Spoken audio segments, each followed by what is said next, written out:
Mateus capítulo 7, verso de número 24, diz assim a palavra do Senhor: todo aquele, pois, que ouve estas minhas palavras e as pratica, será comparado a um homem prudente, que edificou a sua casa sobre a rocha.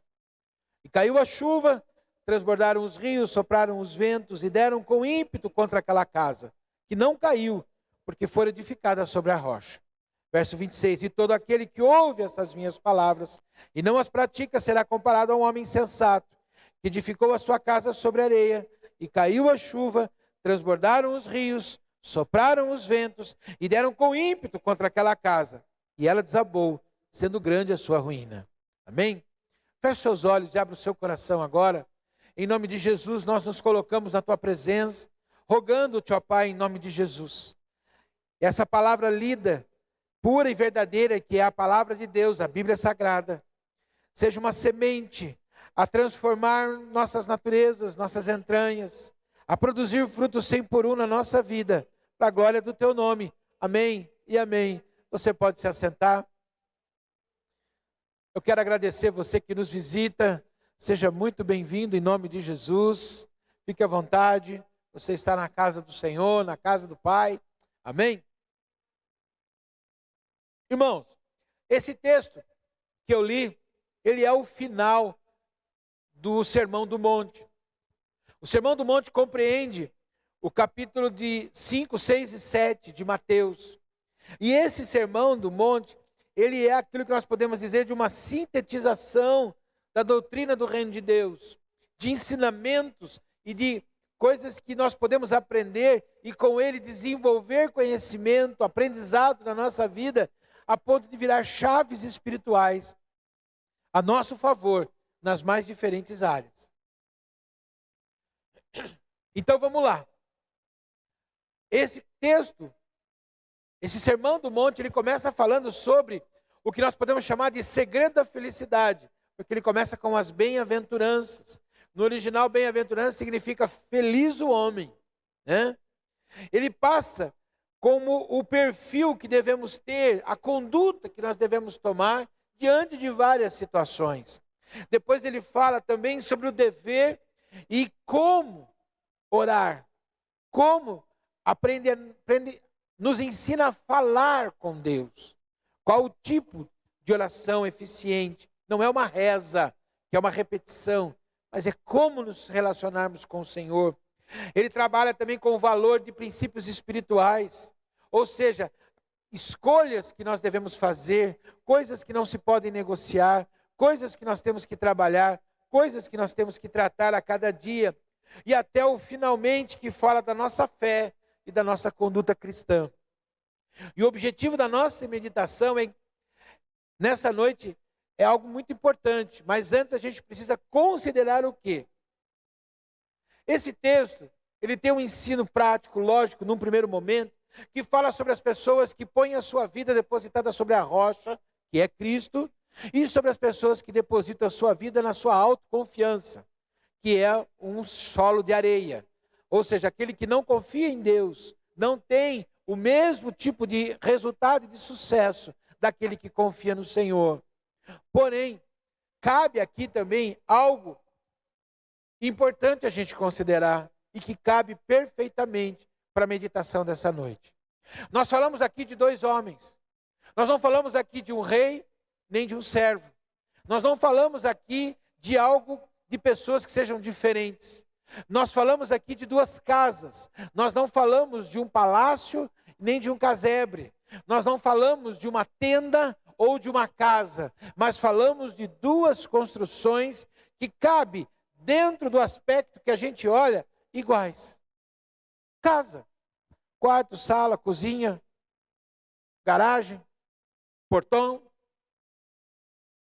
porta, janela, telhado, né? Mas que tem resultados diferentes, opostos. Uma fica e a outra cai. Ou seja, eu entendo aqui que se trata de duas pessoas que têm conhecimento, contato, acesso ao material para construir a história da sua vida. A casa ou seja, aquilo que ela possui, aquilo que ela tem, aquilo que ela é, sua identidade. Ou seja, esse material de construção, como se fosse uma loja que vai se comprar para construir uma casa. Esse material é a palavra de Deus. É a Bíblia Sagrada. Né? Ou seja, se trata de duas pessoas que ouviram a palavra, tomaram posse dela e disseram: eu acredito na Bíblia, eu acredito na palavra de Deus, eu quero Jesus no meu coração, eu desço as águas do batismo e vou construir uma vida com Ele. Mas perceba que há uma direção, duas realidades diferentes. A primeira é aquele que partiu para cuidar do alicerce. Ele abriu fundamentos, né? As fundações, aliás. Ele criou uma estrutura, ele sondou o solo, ele viu que era rocha, ele tinha que abrir um buraco mais profundo, ele tinha que criar uma estrutura que houvesse liga entre aquele chão e aquela construção. Ah? Isso ilustra para mim perfeitamente alguém que é transformado pelo poder do Espírito Santo. Não adianta eu chegar aqui e falar para você: olha, você tem que fazer isso, tem que fazer aquilo, você pode isso, você pode aquilo. Não existe essa questão de normas e regras, de roupas, de cabelo, de pinturas, de condutas, de escolhas, de palavras que dizem: ah, você é ou você não é de Deus. O que existe é vida. O que existe é coração transformado. O que existe é brilho no olho. O que existe é alegria que só Jesus pode dar. O que existe é mudança verdadeira e genuína que gera transformações na pessoa. A pessoa que murmurava não murmura mais. A pessoa que era revoltada não é mais. A pessoa que era rebelde não é mais. A pessoa que tudo ela via dificuldade, ela vê agora oportunidade. A pessoa que, aquilo que Paulo fala, o que matava não mata mais, o que roubava não rouba mais. É nova criatura em Cristo Jesus. É aquele que fala: eu vou fazer a minha casa sobre a rocha. E aí eu tenho o outro é alguém que tomou posse da palavra, mas tomou até um determinado ponto. Como assim? Ele quer a parte que lhe convém. Ele quer a parte que faz dele alguém abençoado, guardado, protegido, alguém próspero. Alguém que Deus vai atender as suas necessidades. Alguém que vai fazer suas vontades. Alguém que vai dar o carro que ele quer. Alguém que vai dar a esposa que ele quer. Alguém que vai dar o emprego que ele quer. Alguém que vai atender. Então ele vive de milagre em milagre, de busca em busca, de campanha em campanha. E nem sempre ele alcança. Porque como você aprendeu esses dias, Deus às vezes não lhe dá para lhe manter indo para o céu. Ou seja, essas posturas definem os resultados de ambos. Por quê? Porque na nossa vida, um dia, a tempestade vem. Um dia, nós enfrentamos tempestades. Tempestades são adversidades que nós não contamos, nós não esperamos. Quando você vai fazer uma viagem, você traça o caminho, você escolhe o lugar que você vai abastecer, o lugar que você vai comer, o lugar que você vai dormir, se for longa a viagem, para que você tenha uma viagem agradável. Você faz um planejamento. Planejamento na vida é algo básico e essencial. A gente não pode ir só no improviso. Mas existem coisas na nossa vida que são o quê? Tempestades. Adversidades que se levantam sem a gente esperar. Uma enfermidade. Alguém aqui planeja que no mês de agosto vai ficar doente? Você é maluco? Você não faz isso. Alguém aqui planeja que tal período da sua vida você vai ficar desempregado? Não. Ou seja, existem adversidades que se levantam. Desempregos, enfermidades. Todo mundo aqui tem um testemunho nessa área de que Deus operou o milagre. Mas operou por quê? Porque estava na rocha. E venceu o propósito daquela tempestade. Entenda isso. Eu preciso entender que a palavra de Deus, ela é uma só. E ela está à minha disposição para eu fazer uso dela como principal material da minha casa. O meu coração tem os meus valores e minha posição. Meu coração e meus valores, a minha posição que eu tomo diante desse material é a terra, é a base, é o chão que eu vou levantar essa casa. Ah, então eu vou levantar na areia, porque é mais fácil, é mais mole, fica pronto mais rápido. Você não, muitas vezes você faz essa escolha não de maneira premeditada. Entenda bem isso. Nosso objetivo aqui essa noite é trazer esclarecimento, é trazer ensino, é trazer orientação para que você escolha onde você está fazendo ou aonde você vai fazer a construção da sua vida. Por quê? Porque tudo passa pelo nosso livre-arbítrio. Tudo passa pela nossa escolha. E os resultados são consequência delas. Somos nós que vamos viver. Ou seja, eu quero entender que para dar certo, eu preciso de material de qualidade, palavra de Deus, mas eu preciso também de chão estruturado. Eu preciso tomar posições.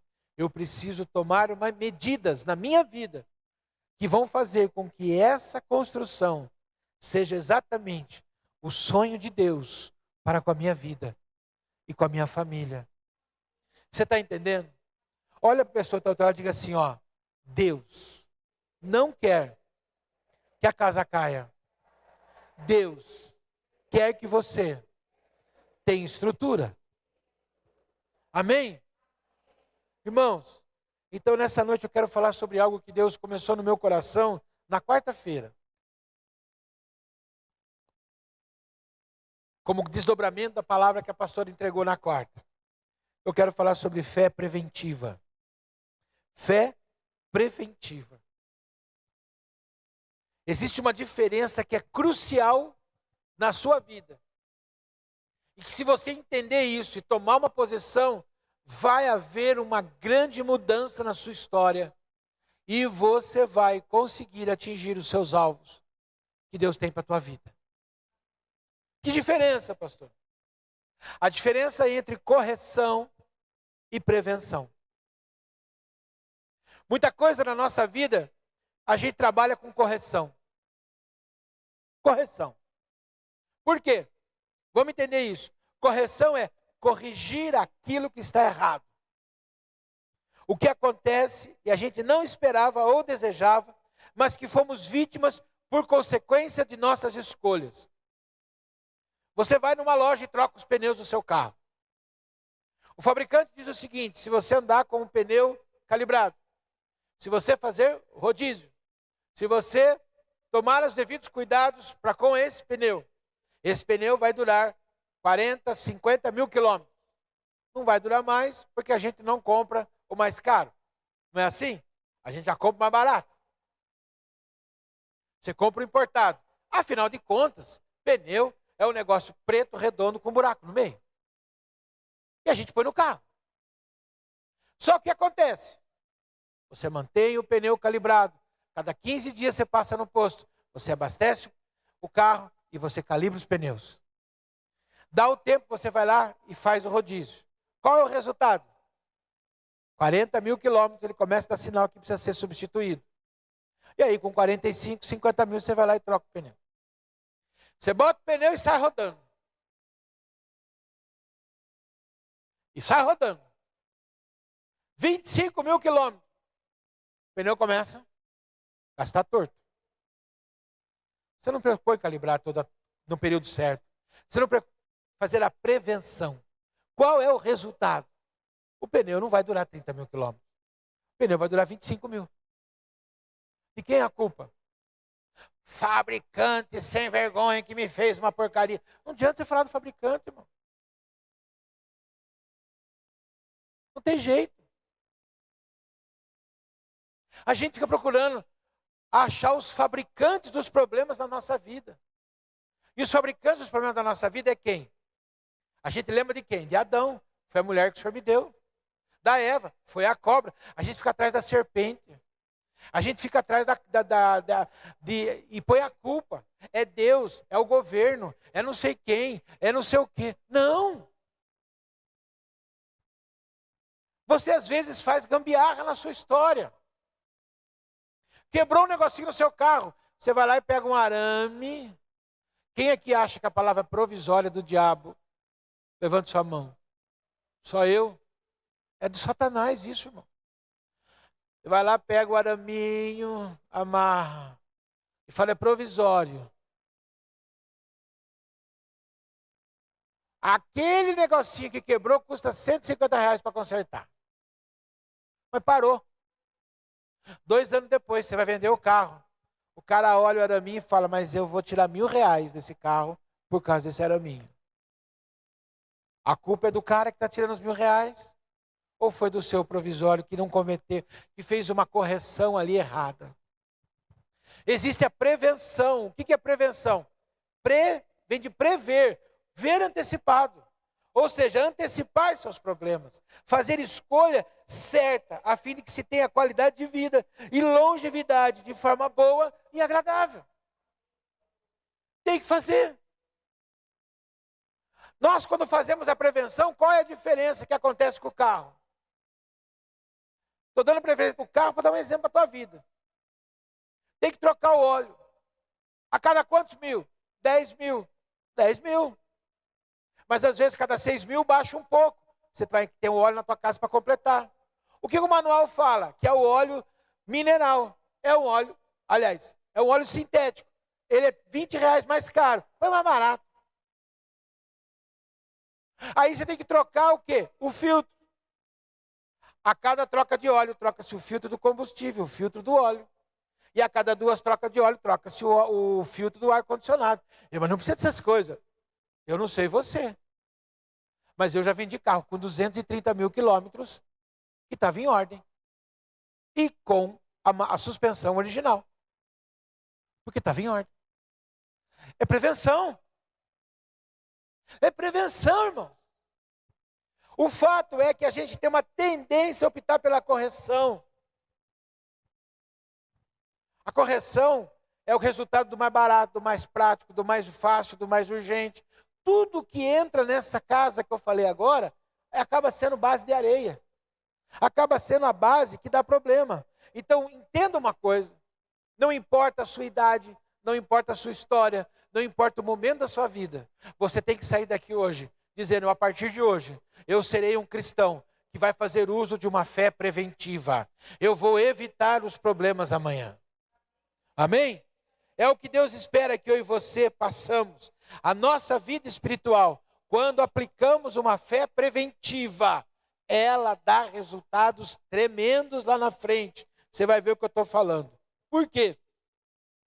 Porque nós temos que cuidar da prevenção em cada área da nossa vida, em cada momento da nossa história. Por quê? Porque nós temos que entender que para fazer essa fé preventiva, para ter essa caminhada de uma fé que vai cuidar da minha vida e da minha estrutura, entenda bem isso. Eu tenho que entender uma coisa. Deus me colocou no lugar aonde Ele quer. Entenda isso. Você está aqui essa noite porque Deus quer que você esteja aqui. Você está ouvindo essa live porque Deus quer que você ouça essa live. Então a primeira coisa que eu tenho que entender, eu tenho que me preparar, tá? E isso vai me deparar com essas ações. Primeiro, quais as ações que eu tenho que entender? A palavra que vem do altar. Deus estabelece para a nossa vida um altar, onde nós nos relacionamos com Ele. E a palavra que flui deste altar, da igreja do Evangelho Quadrangular, da igreja quadrangular, do Evangelho Quadrangular de Charqueada, ela vem sobre a sua vida para quê? Para te consolar, ela vem para te edificar, e ela vem para te corrigir. Eu tenho que entender que eu pertenço a uma igreja. Deus criou esse contexto. Deus falou, o homem não pode ficar sozinho, criou família. E o ajuntamento de famílias desenvolve todas as consequências de relacionamentos sociais, entre eles a igreja. E aí Deus chama de congregação dos santos, assembleia dos escolhidos, povo de Deus. Enfim, Deus nos reúne aqui para um propósito comum, edificar a nossa vida na presença dele. Amém? Então eu tenho que entender que existem para essa fé preventiva acontecer coisas que vão além do horário do culto. Existem o quê? Programações que não têm a finalidade de vamos arrumar alguma coisa para esse povo fazer. Porque você é alguém que trabalha, você tem muita coisa para fazer. Tem alguém que está nessa terra a passeio? Você tem casa para cuidar, família para tratar, emprego e horário para cumprir. Você tem responsabilidades. Você tem responsabilidades diante da lei, do governo, da família, de um monte de gente. Então, a programação da igreja envolve a mim e a minha família com propósito divino. São propósitos divinos. Você está entendendo? É propósito divino. São ações que procuram atender às necessidades para que haja cura, para que haja restauração, mas para que haja prevenção de necessidades que talvez você esteja vivendo ou que talvez você vá viver um dia. São ações que estão sendo tomadas da parte de Deus para te formar, para te construir, para te capacitar. Por isso é que existem os departamentos, os grupos missionários, os trabalhos da igreja. É por isso que tem uma reunião de oração na segunda-feira, para as pessoas estarem aqui se consolidando na presença de Deus. É por isso que nós temos o projeto Timóteo na terça-feira. Que é para quê? Para jogar bola? Sim, mas antes do jogo de futebol, há um momento de oração, há um momento de compartilhar da palavra. E sempre tem alguém naquela quadra que fala, eu quero jogar. Vem jogar com a gente. Mas antes é palavra. Projeto Débora. Irmã, para emagrecer, você tem coisas mais fáceis para fazer. Dieta, academia. Não, é para estar junto, em comunhão. Ali é o momento de compartilhar. Coisa que não dá tempo no domingo à noite. Porque você chega 5 minutos antes do culto, acaba o culto, você precisa ir embora. Mas você precisa ter alguém para compartilhar, alguém para conversar, alguém para estabelecer vínculos, alguém que vai interceder por você. Quando é essa oportunidade? Terça-feira, Projeto Débora. Quarta-feira é o culto para quê? Para o pastor lembrar que a gente existe, para não ficar com saudade, ou para eu dar uma passada e ver que está tudo bem. Não, é o momento de eu me alinhar com Deus, diante das minhas necessidades. E eu creio num Deus de milagre, e é o milagre que eu vou buscar. Por isso que eu estou lá na quarta-feira. Na quinta-feira, a igreja precisa crescer. E é por isso que nós temos culto na Tabela e nós temos culto no Alvorada. Por quê? Porque há necessidades. Há necessidades. Eu quero que você comece a abrir os seus olhos para entender aonde você entra nesse contexto, nessa história. Esses dias, uma pessoa pediu uma visita. Vou contar aqui, pastor. A pastora vai lá de quinta-feira e ela trabalha junto com uma equipe. Ela, a pastora Débora, que cuida de lá também. O irmão Lázaro, que é uma bênção. Irmãos, eu só preciso acertar o horário do irmão Lázaro para o serviço. É um excelente pregador e vai trazer uma palavra para nós aqui. Eu acho que ele já fez isso, mas está na hora de fazer de novo. Mas entenda bem isso. Alguém lá chegou e falou, olha, eu preciso de uma visita na minha casa, estamos com um problema, com uma dificuldade. Alinharam, acertaram, Valdir, dá para você ir? Valdir, Odete e a irmã Eliana, esposa do irmão Lázaro. Fomos lá, tá aqui, ó, tem que ir na casa. Tá bom. Acertaram na terça-feira, foram lá. Nós somos da Igreja do Evangelho Quadrangular, nós viemos aqui para fazer uma bênção no lar para vocês. Por favor, pode entrar. Sentaram, ouviram a palavra. E na quinta-feira, 12 pessoas daquela família estavam na igreja, lá no Alvorada. Lindo, né? Não é lindo isso? Não é bom? Mas no dia seguinte, quem que ela procurou? A Débora. Foi a Débora que tinha alinhado para a pessoa ir. No dia seguinte, alguém procura a Débora, a mulher, pelo zap. Pastora Débora, a senhora ficou de ir na minha casa, de mandar gente na minha casa, mas não foi ninguém. Irmãos, o Valdir entrou na casa errada.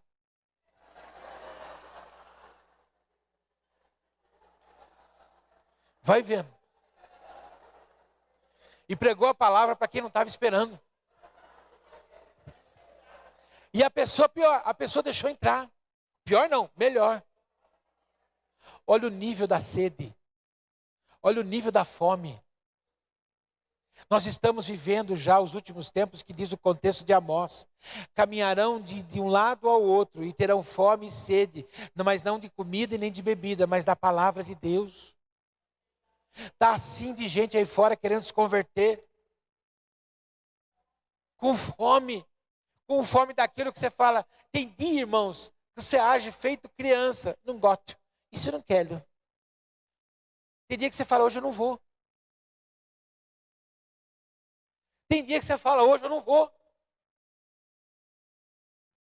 Sabe a realidade que nós estamos vivendo aqui hoje? Para você entender aonde está chegando o zelo da fé preventiva? Nós temos tido uma frequência de 60, 70 pessoas domingo de manhã. Repete, à noite, 10, 15. Que é a liderança que trabalha nos dois cultos. Eu, minha casa, a pastora Débora, a Cris, a Amélia, mais alguns diáconos. 10, 15. Aí chega a noite, tem 160, 170. Mas todo domingo, eu e a pastora fazemos o download de quem estava na igreja. Está faltando 15, 20, 25, 30. Nós temos uma realidade hoje. Há anos atrás, o crente ia na igreja 2 vezes por semana.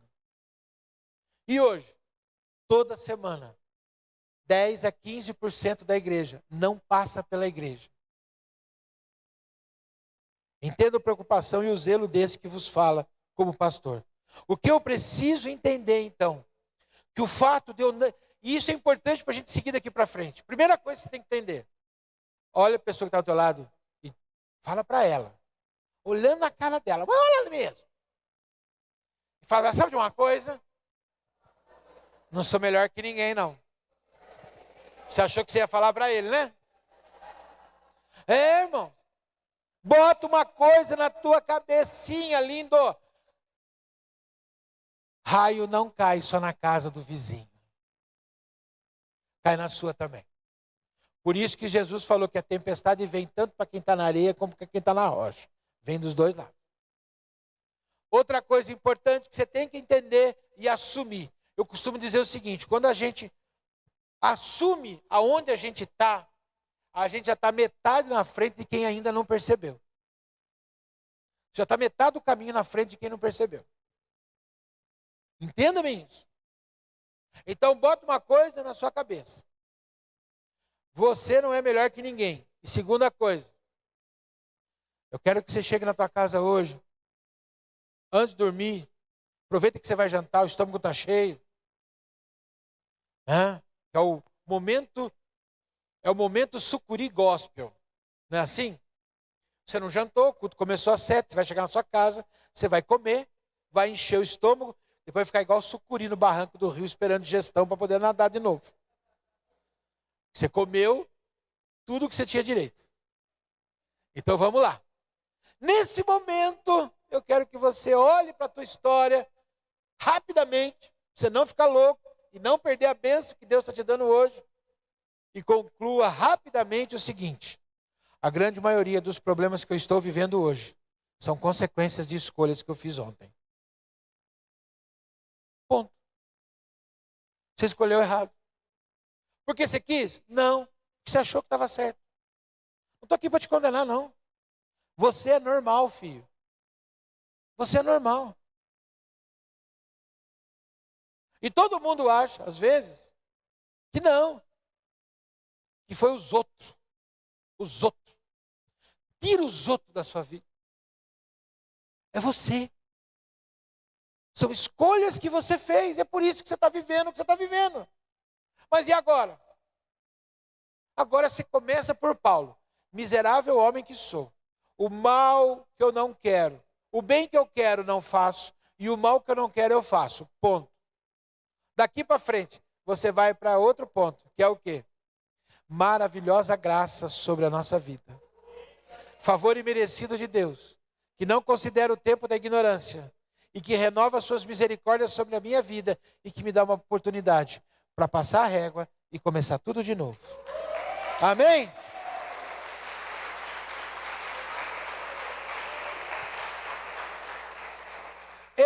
Isso aqui eu não vou nem perder tempo.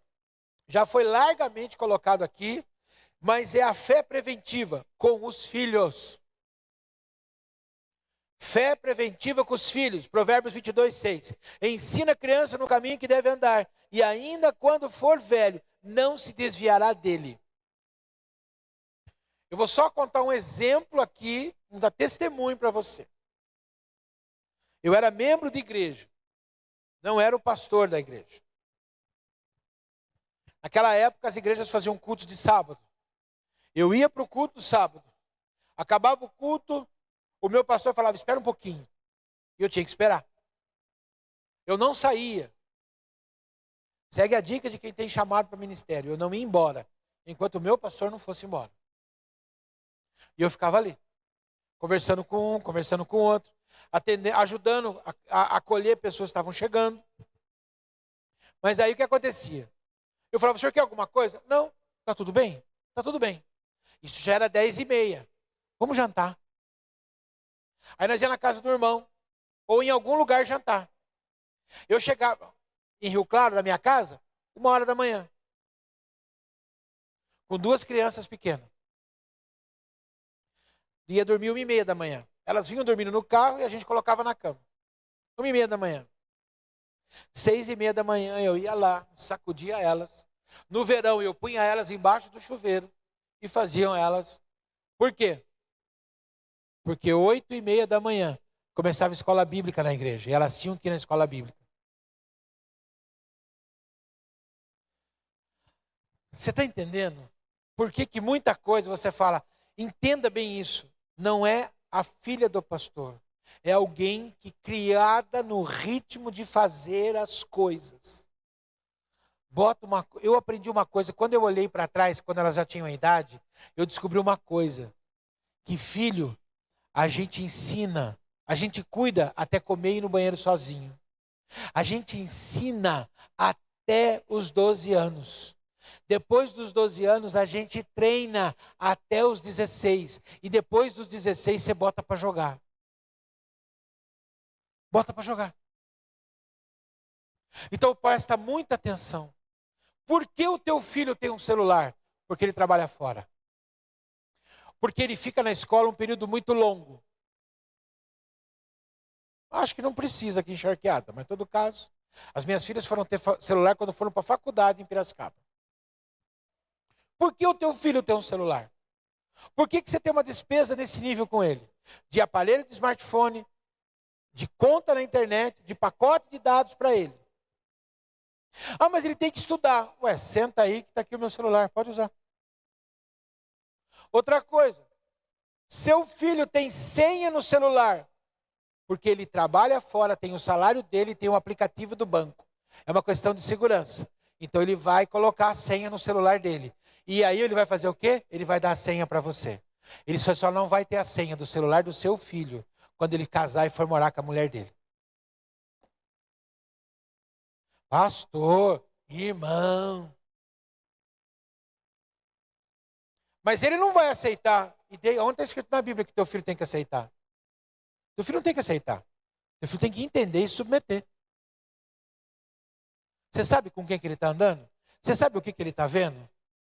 Você acha que tem um monte de maluco querendo matar criança na escola por quê? E tudo menor de idade. Ah, é o demônio. É lógico que é o demônio. O pai e a mãe estão deixando o demônio cuidar deles dentro do celular. É você que toma cuidado. É você que dá a prevenção. É você que ensina seus filhos desde os 4, 5 anos.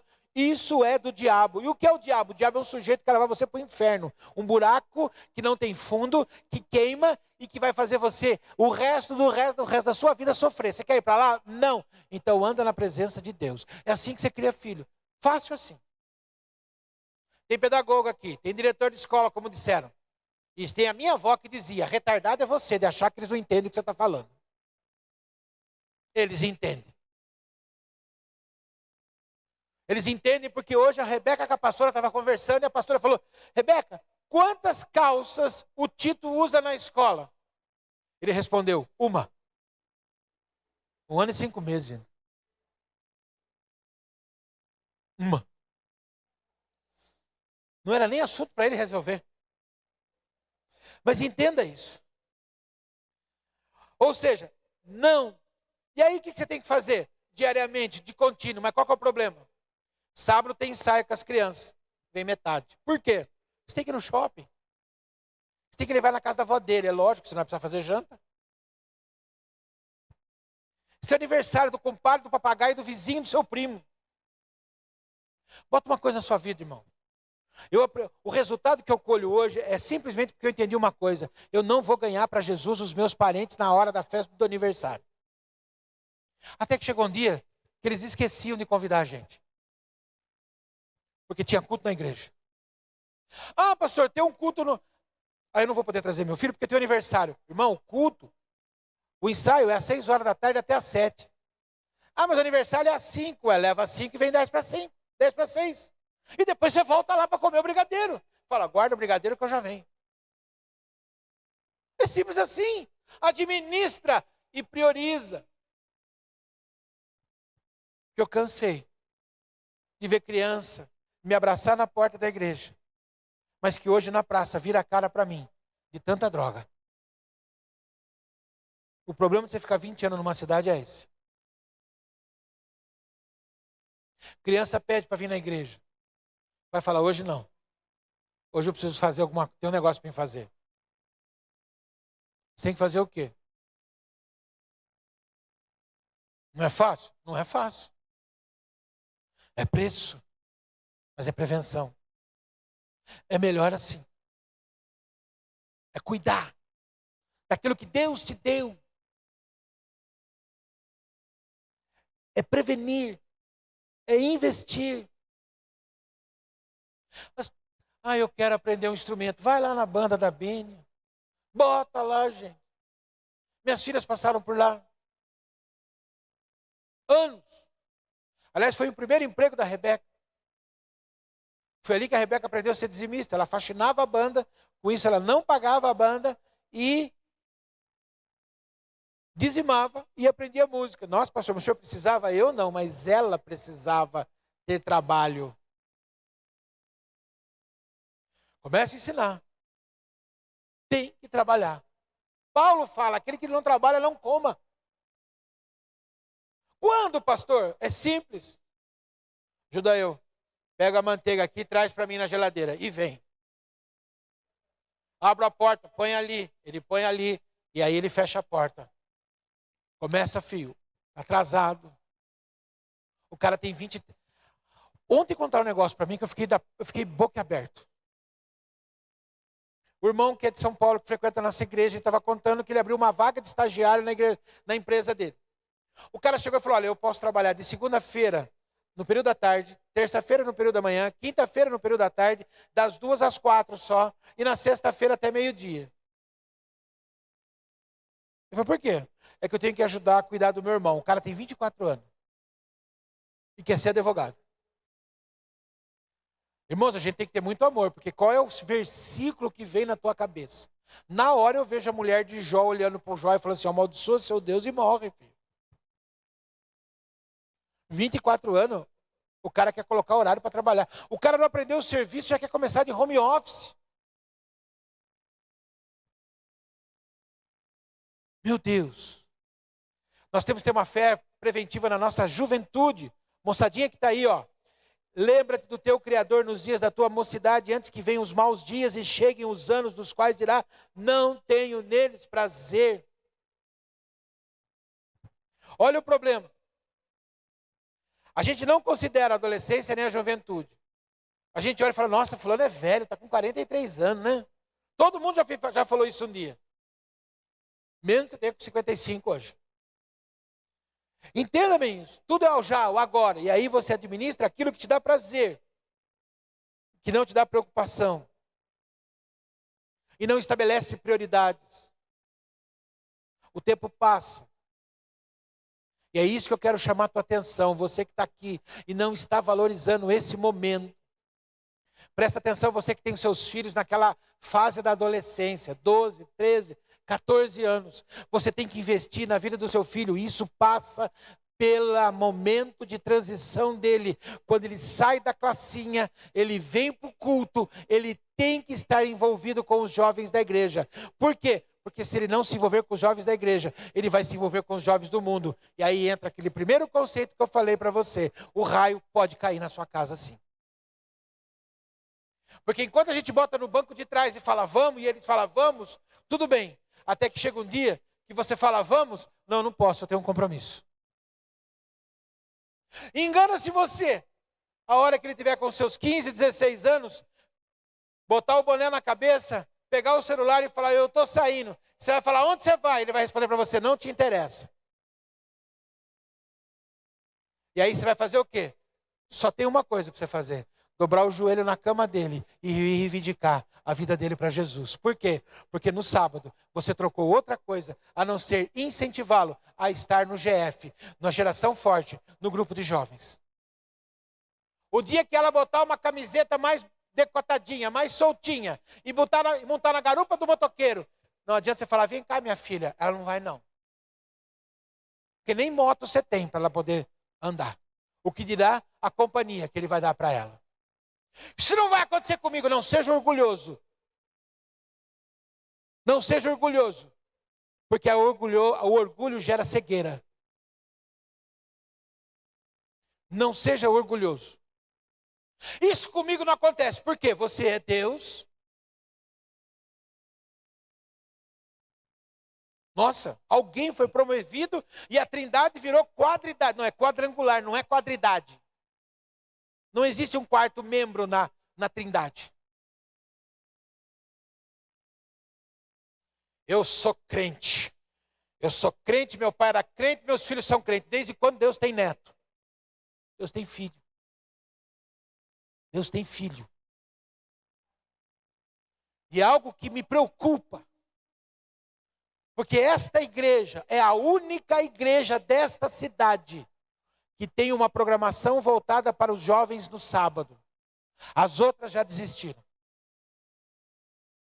Para justificar, fazem uma vez por mês. E se fizer todo mês, todo sábado eles não vêm.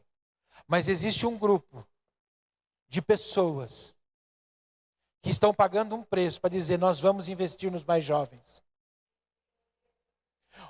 Esse GF está fazendo todo dia, às 11 horas da noite, pelo Instagram deles, a leitura do provérbio do dia. 12, 13, 14, 15. Aí o João foi ontem, arrebentou. O João arrebentou ontem. Está uma tremenda presença diante de tela. É valor, é dom, é qualidade. E tem que explorar. Como que nós vamos descobrir isso? Se o seu filho não participa. Como o seu filho vai ser desenvolvido se ele não vem? O dia que ele quiser, ele vem. Do mesmo jeito que você veio então. Ajuntaram-se a Davi todos os que estavam endividados, amargurados e angustiados de coração. E Deus se fez chefe deles. Você tem a tremenda possibilidade de fazer os seus filhos não conhecerem a dor do mundo. Por que você quer dar para eles aquilo que você abandonou? Por quê? Se existe uma possibilidade de uma fé preventiva, livrar os teus filhos de todo o mal que você viveu, os desenganos, as angústias, as dores da alma, que até hoje você tem dificuldade para carregar, porque ainda não conseguiu fazer a casa na rocha, por completo. Mas que seus filhos estão podendo estar livres deles. Entenda bem isso. É o que Deus espera. Eu tenho que ter uma fé preventiva no meu casamento. Se o Senhor não edificar a casa, em vão trabalham os que edificam. E se o Senhor não guardar a cidade, em vão vigia a sentinela. O casamento é hoje, se não o maior, o principal, um dos maiores alvos de Satanás. Nós estamos vivendo dias que estão mostrando que amanhã as pessoas terão vergonha de serem casadas. Elas terão vergonha de ir a um cartório. Elas terão vergonha de entrar numa igreja. Elas terão vergonha de um homem dizer, essa é minha esposa. E a esposa dizer, esse é meu marido. Por quê? Porque a bagunça está generalizada. o descomprometimento é assumido. E os vínculos estabelecidos desvalorizados. Mas Deus te deu a graça de estar aqui, de conhecer a palavra, de ser alguém livre de muita coisa. A questão é, em que prioridade está a tua fé preventiva no teu casamento? Porque me alegrei muito ontem. Muito. Nós tivemos 19 casais aqui ontem. 38 pessoas que vieram aqui, diante do altar, dizer para o Senhor, eu estou assumindo que eu preciso do Senhor para preservar, cuidar do meu casamento.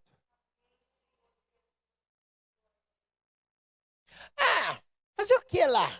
Vou jantar. Na sua mãe, na sua sogra, na sua avó, em casa, no shopping. Falei que não ia ter nada para comer. De propósito. Veio 19. Falei que não tinha nada. E tinha uma mesa aqui, ó. Ganhei um monte de salgadinho. Aí corri comprar Coca-Cola. Coca-Cola chegou atrasado. Mas o povo bebeu. Eu fiz café. Por quê? Por que você não está dando o devido cuidado e prevenção? Por que você não está ouvindo esse que está do teu lado? Por que você não está ouvindo essa que está do teu lado? Porque ela fala demais, pastor. Então, por favor, irmã, deixa ele falar. E não espera que ele fale muito, não. Ele vai falar só 3 minutos, mas é o suficiente para tudo que ele tem para dizer naquele momento sobre aquele tópico. E você vai entender. E começa a trabalhar isso. Qualquer dia eu vou reunir as irmãs aqui, vou dar um treinamento sobre técnica de venda. Por quê? Porque eu aprendi isso, conversando com a pessoa, eu vou tirando da pessoa tudo o que eu preciso que ela conte para mim. O problema é que você chega falando. E ele cresceu com a mãe dele buzinando na cabeça do pai dele, o pai dele quieto. Então qual que ele tem que fazer? Exemplo de papai, porque papai não ganhava, nem eu vou ganhar. E você cresceu com a tua mãe esbravejando na cozinha, falando para o seu pai um monte de coisa. E aí você acha que vai melhorar a situação. Porque afinal de contas eles morreram juntos. Eles morreram juntos porque naquela época não separava. Hoje larga. Então, entenda bem isso. Entenda o que Deus está querendo que você faça. Cuida. Cuida. Porque se você não cuidar, alguém vai cuidar. Satanás vai cuidar de acabar com a situação. Satanás vai cuidar de arrumar uma terceira pessoa ou uma quarta. E aí explode. E quando explode, explode pedaço para tudo quanto é lado. Aí é criança que vai ser criada pelos avós. Aí é toda uma tragédia que a gente não precisa mais desenhar. Você já está sabendo o que eu estou falando. Cuida. O trabalho de casais não é anual. O próximo vai ser um jantar de casais. E nós temos que entender, por quê? Para mim, jantar de casais era o quê? Reunir os 6 aqui, fazer um churrasco lá e vamos comer. Mas o jantar de casais a pastora já avisou ontem. Vai ser num lugar. Vai ser um jantar. Vai ter um cara tocando. Vai vir um músico de fora para tocar. Se a gente conseguir achar esse caboclo. Vai ter uma palavra de alguém de fora, se a gente conseguir agendar alguém. Num restaurante. A pastora quer um saxofonista. Num restaurante. Quer? Vai lá. Larga a mão, irmão. O Valdir ia pro bar, ficava o dia inteiro bebendo, enchendo a cara, achando que era o Tião Carreiro. E agora vai fazer doce para pegar o Odete e comer, ficar 2 horas lá para comer e dar risada com os irmãos. Cuida do que Deus está te dando. Cuida. Cuida porque passa muito rápido. E vai chegar uma hora e falar, por que eu não fui com ele quando ele estava vivo? Aí você já virou viúva. Veinha. Naquela fase que se levantar as 2 mãos na igreja, Jesus leva. E por que você não foi com ele? E por que você não foi com ela? Vai, irmão. Eu tenho um dó quando eu paro no mercado, que eu vou buscar alguma coisa e o cara está sentado lá, escutando modão no celular. E a mãe dele fazendo compra. Tolo. Vai junto. Anda com ela no mercado. Mulher é tão fácil de agradar, irmão. Ela fica toda orgulhosa de ver o marido dela andando com ela no mercado. Está protegendo ela dos preços altos? Não. Não. Está só acompanhando, empurrando o carrinho. Eu não gosto de empurrar carrinho. É melhor empurrar carrinho do que cadeira de roda, filho. Comece a enxergar o lado bom da história. Eu não tenho paciência. Não tem? E arruma paciência para tanta coisa que não precisa. E depois, quando vem a tempestade, tem paciências muito grandes que vai ter que ter para enfrentar o problema. Quanta gente nesse mundo queria poder entrar no mercado e fazer uma compra e você está podendo? Ou porque está doente, ou porque está desempregado, ou porque não tem condição. E você não vai. E outra coisa, irmão, sendo esperto, se você for junto, gasta menos. É verdade. Falar em gastar menos, fé preventiva nas finanças. A minha avó já dizia, quando entra a dívida, o amor sai pela porta e o diabo pula a janela. É um problema. Meu Deus. Honra o Senhor com os teus bens e com as primícias de toda a tua renda, e se encherão fartamente os teus celeiros. Meu irmão, é uma área extremamente sensível, mas entenda bem isso. Quando você entrega no altar o teu dízimo, a tua oferta, você consagra tudo o que está dentro da tua casa, não apenas o teu salário, como tudo que está lá dentro. E entenda bem o que Deus quer fazer na tua vida, porque Deus não precisa do seu dinheiro. Ele não usa o seu dinheiro. Você já parou para pensar que o dízimo e a oferta que você faz é revertido direta ou indiretamente para você? É simples. Foi como eu disse, essa semana, nós colocamos o forro lá em cima. Nós quebrou 2 pecinhas da bateria ali. 2 pecinhas. Sabe o que eu descobri? Bateria eletrônica não conserta, troca a pecinha. Então troca as pecinhas, pastor. 5 boletos de 200, filho. Troca a pecinha. E depois? Gostou quando a gente pintou? Acabamos, o último cheque caiu agora em março. E a tinta? Estamos quitando agora em maio. Agora o que nós vamos fazer? Dar um talento aqui, arrancar aquela porta de castelo, que eu tenho um terror com aquela porta. Nossa, me dá uma sensação de pobreza quando eu puxo aquela porta. Vocês não queiram saber.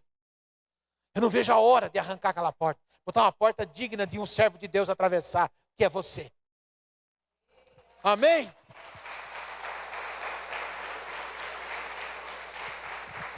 Trocar os pisos, deixar arrumado, por quê? Porque nós vamos para casa. A casa lá embaixo, nós vamos virar ela aos contrários, como diz o caipira. Aos contrários. Vamos fazer uma obra que eu vou trazer o projeto para vocês verem. Aonde é o quarto do meio, vai ficar um vão aberto. Aonde é a cozinha, a sala, a primeira sala que entra, a sala do maternal e a garagem. Vai ser cozinha e área social. Aonde é a cozinha e o L do fundo que é aberto, é céu aberto, vai ser fechado. Nós teremos, e até a churrasqueira, vai ter 3 salas de aula. E a churrasqueira? Nós põe uma lá para frente. Vamos ter um lugar de convívio social e vamos ter um lugar de melhor qualidade para as nossas crianças. Seus filhos merecem o melhor dessa terra. Amém? E nós vamos fazer para eles. Entenda bem uma coisa. Isso é importante. Ter as suas finanças consagradas é o meio de manter sustento e ter prosperidade da parte de Deus, preservados de uma maneira preventiva. Entendeu? Mas qual é o... Pastor, mas como é que eu faço para fazer tudo o que o senhor está falando? Serei breve agora. Partamos do seguinte princípio, que Jesus fala em Mateus 6:21. Porque onde está o teu tesouro, aí estará também o teu coração. A tua fé preventiva, ela vai bater com aquilo que você dá valor, com aquilo que você prioriza. E você vai ter que começar a trocar. Pelas diretrizes da palavra, pela direção de Deus, pelos objetivos de Deus, por aquilo que você tem vontade. O teu coração vai ter que começar a trocar o lugar. O teu tesouro vai ter que estar visando a médio e longo prazo, ou seja, teu casamento, teus filhos, teu trabalho, tua finança, tudo que você semeia e colhe, você vai ter que começar a mudar. Ou seja, você vai ter que começar a priorizar. E prioridade anda com agenda. Qual é a tua agenda? Como você está cuidando? Porque a tua agenda de hoje define o seu futuro. É simples. Não vai trabalhar essa semana. Qual vai ser o seu futuro? Você não vai ter salário, você vai perder o emprego. Pronto. O que você está fazendo com a sua vida e com a sua agenda? Vamos dar uma recapitulação rápida para você poder entender. Vamos lá. Você chegou em Jesus, aleluia, glória a Deus. Você se converteu. E quando você se converteu, louvado seja o nome do Senhor. Tem culto quarta-feira? Eu vou. Eu venho no culto quarta-feira. Tem reunião de homens? Eu vou também. Nossa, a luz está acesa. Será que tem alguém com problema? Não, é reunião de oração. Eu venho também. Ah, vai ter ensaio das crianças? Eu levo. Então vou fazer uma conta matemática aqui. 1h30 na quarta-feira, mais 2 horas no culto de domingo, mais 2 horas em alguma atividade, você tinha 4h30, 5 horas, até 6 horas, dependendo da semana. Na igreja, na presença de Deus, e consequentemente você tinha mais força e mais disposição para ler a Bíblia, para orar, para estar na presença do Senhor. Mas e hoje? Tanta correria, pastor, tanta coisa para fazer, tanta prioridade, tanta coisa que eu necessito. Ou seja, eu não tenho como estar de sexta-feira. Eu não tenho como estar na quarta. As 4h30 foram reduzidas para 2 horas na semana, no domingo à noite. Diminuiu a presença de Deus, diminuiu a quantidade de investimento, diminuiu o tempo que os professores têm para trabalhar com seus filhos, diminuiu o tempo que você tem de comunhão com os irmãos, diminuiu o tempo que você tem para ouvir sobre assuntos específicos, como as mulheres, os homens, famílias, casamentos. Enfim, você está trocando a sua agenda por outras coisas que você está priorizando. Vai dar certo? Por quê? Porque hoje você não tem mais como estar 4h30 na presença de Deus. Mas de 3 a 4 horas na academia você tem. Na semana.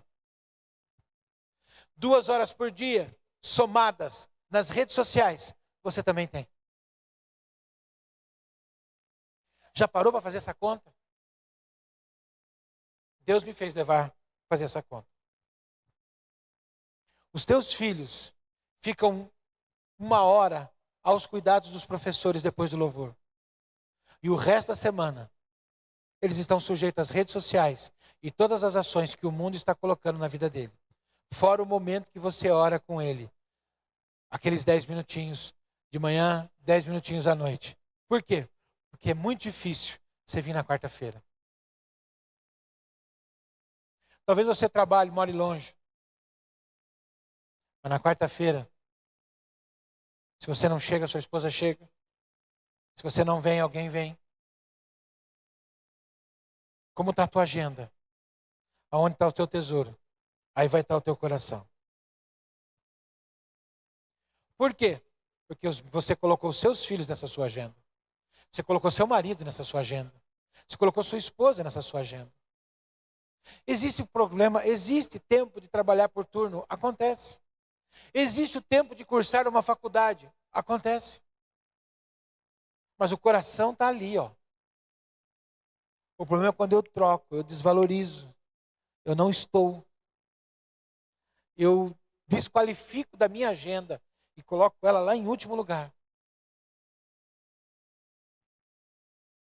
Começa a olhar a tua vida. Começa a olhar teus sentimentos. Começa a olhar o teu coração. Como disse a Rebeca, qual a expectativa que você tem para com Deus, para com a palavra dele, para com a tua igreja, para com o lugar que Deus tem colocado você? Entenda bem isso. Você é um privilegiado. Esses dias uma pessoa falou para mim: pastor, eu estou evangelizando fulano. Ele está desesperado para vir na igreja. Mas ele tem um sobrenome e ocupa uma posição social nessa cidade que ele não pode entrar em nenhuma igreja. Olha que aprisionamento que a pessoa vive. Entenda isso. Você tem a liberdade de cuidar da sua agenda, cuidar da sua história e fazer a sua escolha. Entenda bem isso. Tudo isso são argumentos que você tem que jogar de lado. Eu te convido essa noite, como eu disse no começo, chega na tua casa, dá uma olhada na sua história, comece a trocar os frutos por boas semeaduras e veja qual é a prevenção que você tem que fazer na palavra de Deus, na sua vida. Por quê? Porque as tempestades virão. O Senhor disse que elas virão. Mas eu pergunto para você, quando vier a tempestade, você vai ficar agarrado, segurando a porta, clamando pela misericórdia de Deus? Ou você vai fazer o que o Espírito Santo espera que você faça? Você vai fechar a porta e vai dizer para o seu Deus: vamos nos assentar e vamos aguardar, porque o Senhor está comigo e eu creio que vai passar. E o Senhor vai responder para você: aquietai-vos, sabei que eu sou Deus. A vitória está garantida, porque nós estamos juntos nessa batalha, porque você fez a sua casa sobre a rocha, você se preveniu, você se precaveu de todas e qualquer possibilidades, e eu estou com você. Nós vamos vencer, nós vamos conquistar. Teus filhos são meus filhos, tua casa é minha casa, tua família é minha família. Há um Deus que vai cuidar de você, há um Deus que vai dizer: aquieta o teu coração, porque eu vou fazer essa tempestade passar, e quando ela passar, você vai olhar e poder dizer: em Cristo Jesus, eu sou mais do que vencedor. Amém? Fica com essa palavra, em nome de Jesus. Em nome de Jesus. E eu convido você a se colocar na presença de Deus agora. Coloque as suas mãos assim e peça a Deus, se você deseja mudança, reversão de quadros, mudança de situações. Peça para Deus sabedoria, graça, para uma fé preventiva da parte de Deus. Pai, em nome de Jesus, os teus servos que se dispõem na tua presença essa noite, que eles, em nome de Jesus, possam receber dessa posição. Ensina, orienta, passa, trabalha, passa a eles os seus ensinamentos, o seu consolo e a sua direção, e em nome de Jesus, sejam mais do que vencedores. Amém e amém. Que Deus abençoe a sua vida. Amém? Pega a sua garrafa de água então. Você que trouxe, nós consagramos a Ti as nossas águas e te rogamos em nome de Jesus a Tua bênção. Senhor, a Tua cura, a Tua restauração, os Teus cuidados para a glória do Teu nome. Amém e amém. Levanta a sua mão então. E que o grande amor de Deus Pai, a doce comunhão do Senhor Jesus e as consolações do Teu Santo Espírito sejam hoje e sempre sobre a vida da Tua igreja. Em nome de Jesus. Amém e amém.